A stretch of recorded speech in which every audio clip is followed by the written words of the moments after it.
Perkenalkan, nama saya Yunis Tarina, saya dari 12 Asisten Keperawatan SMK Kesehatan Umum Indonesia. Di sini saya akan menjelaskan sedikit materi saya tentang vertigo, di mana materi ini saya buat untuk memenuhi tugas USP saya, yaitu pelajaran Bahasa Indonesia. Baik, saya akan mulai dari pengertian, penyebab, tanda dan gejala, bahkan hingga penanganan vertigo, tapi sedikit simpel dan nggak terlalu rumit atau tidak terlalu detail, karena memang kita juga prosesnya masih belajar ya. Jadi di sini saya mulai dari pengertian. Pengertian vertigo itu bisa kita sebut simpelnya itu pusing berputar. Jadi lingkungan kita seakan-akan berputar, dan itu kenapa berputar? Karena ada problem pada sistem keseimbangan tubuh kita. Nah, biasanya itu juga disertai oleh mual, muntah, bahkan hilang keseimbangan atau jatuh ya. Yang kedua, ada penyebabnya. Penyebabnya yang pertama itu benign paroxysmal positional vertigo atau BPPV, yang biasanya episode pusingnya dan sensasi berputar pada gerakan kepala tertentu. Jadi gerakan kepala tertentunya itu maksudnya tadi kita diam, tiba-tiba kita refleks untuk nengok ke kanan atau nengok muterin ke kepala kayak gitu, tiba-tiba pusing. Itu namanya BPPV. Penyebabnya ya. Yang kedua, ada infeksi telinga tengah kronis. Telinga kita itu dibagi jadi dari paling dalam, tengah, dan luar. Nah, jadi di tengahnya ini ada infeksi yang disebabkan oleh bakteri. Nah, itu yang nyebabin juga bisa vertigo ya.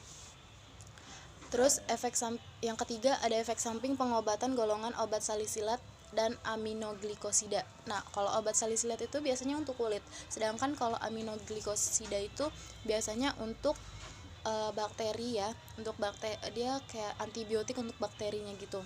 Yang keempat, ada migrain. Yang kelima, ada epilepsi. Epilepsi itu bisa kita sebut kayak kejang ya, kejang.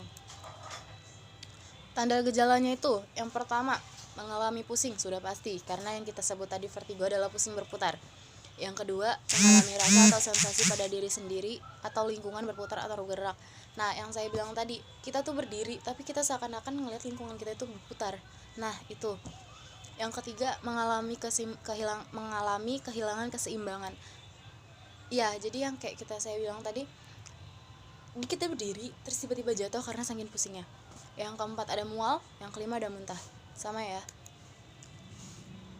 Di sini ada 5 penanganan vertigo. Yang pertama, lebih hati-hati karena penderita vertigo sering mengalami kehilangan keseimbangan sehingga dapat menyebabkan celaka dan luka serius. Maksudnya celaka dan luka serius itu kenapa? Karena dia jatuh, dia hilang keseimbangan, dia nggak bisa nyimbangin dirinya sendiri sehingga dia bisa jatuh. Dan yang kita juga nggak tahu kan, misalnya kayak dia jatuh di bawahnya ada apa, paku atau segala macam, kita nggak tahu ya, amit-amit banget. Tapi ya itu yang saya bilang tadi, atau misalnya jatuh di jalan raya terus tiba-tiba ada mobil, itu yang bisa bahaya banget. Nah, yang kedua, ada segera duduk ketika merasakan pusing. Jadi kalau udah pusing jangan dipaksain untuk jalan, langsung cari tempat duduk, seenggaknya yang aman. Jadi duduk untuk beberapa menit lah ya, sampai bener-bener pusingnya mereda.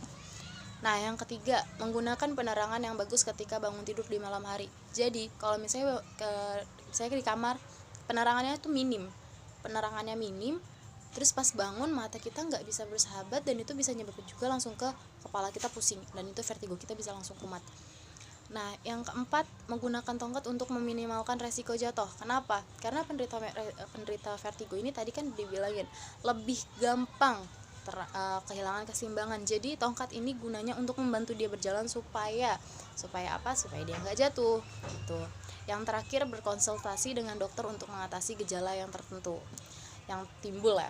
Nah, terakhir, kalau misalnya penyebab vertigonya nggak diketahui, lebih baik ke dokter ya.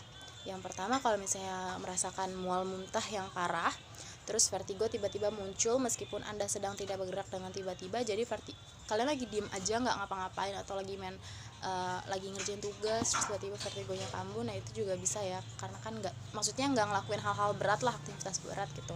Nah, yang terakhir, kehilangan pendengaran tiba-tiba.